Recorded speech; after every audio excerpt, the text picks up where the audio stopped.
خدای من، یه بچه اینجاست. هنوز زنده است؟ آره، اما پدر و مادرش هر دوتاشون.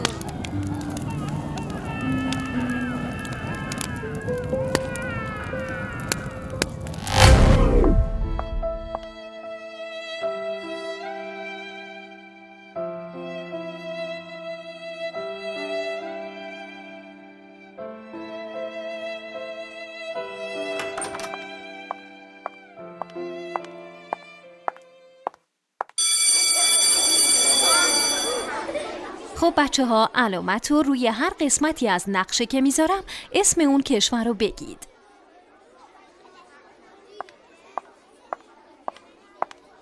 اینجا کجاست؟ ایران. این یکی؟ ایتالیا. آفرین، این یکی هم که همه باید بلد باشین. فلسطین. اسرائیل.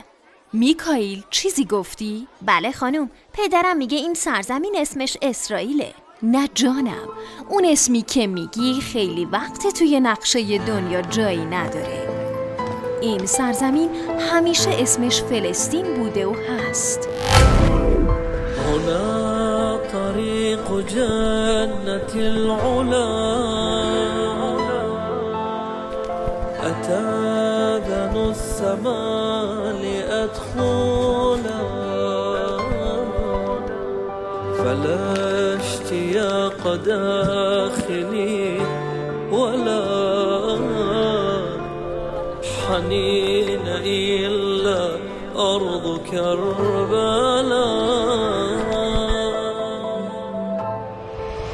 رو همراهی ما پر میگیره دل من به هوای تو روبال نسیم حتی توی خیال